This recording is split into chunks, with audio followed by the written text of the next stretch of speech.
เรียนนมอะไรมั้งผมต้องคัดแยกดีแสนเลย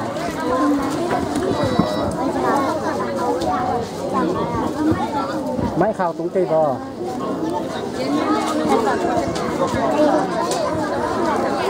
ဒီနေ့ကျွန်တော်တို့ယုံကြည်တိုင်းတာအတွက်ကျွန်တော်အထူးပဲကြည့်ရတင်ပါတယ်။ဘာလဲဆိုတော့ကျွန်တော်မြန်မာပြည်မှာမီမျိုးလို့လူမျိုးမပြုတ်လူမျိုးလို့လူမျိုးပြုတ်ဤဆိုတယ်လို့ကျွန်တော်ယုံကြည်တိုင်းတာတွေကိုအာဏာရှင်အစိုးရဆက်ဆက်ဒီနေ့ကနေ့ထိကျွန်တော်တို့ကိုဖိနှိပ်တယ်ခွဲခြားတယ်။ဒါပေမဲ့ဒီနေ့ကျွန်တော်တို့ဒီမေလာဒုက္ခတဲ့စကားမှာကျွန်တော်ယဉ်ကျေးမှုကကိုယ့်ရဲ့ဂုံလက္ခဏာကိုဖော်ထုတ်ခွင့်ရတဲ့အတွက်ထိုင်းအစိုးရတော်၎င်း UNHCR TBBC KLC နဲ့စခန်းကော်မတီများအပေါ်အထူးပဲကြည်ညိုတင်ရှိပါတယ်ဒီနေ့ကျွန်တော်ကမဲ့တချင်တော့လမ်ဝီဇိုလမ်ဝီလို့ခေါ်ပါတယ်ပြီးတော့ဒါရောက်တဲ့နေရာတိုင်းမှာဘုရားရှင်ကောင်းချီးပေးပါစေလို့စာသားရှိပါတယ်ပြီးတော့ကျွန်တော်ပြည်စုံမီ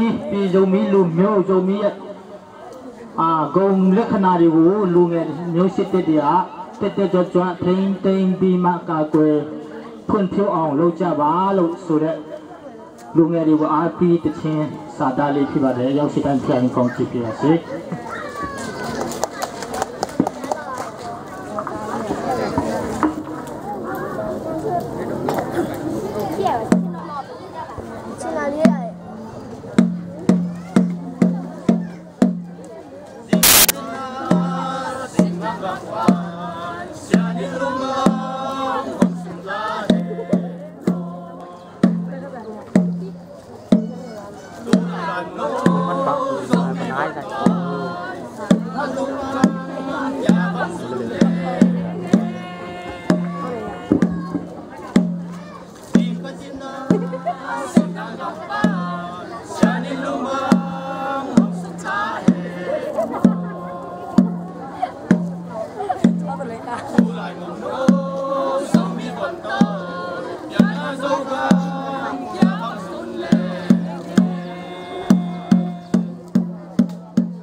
Go, go, go.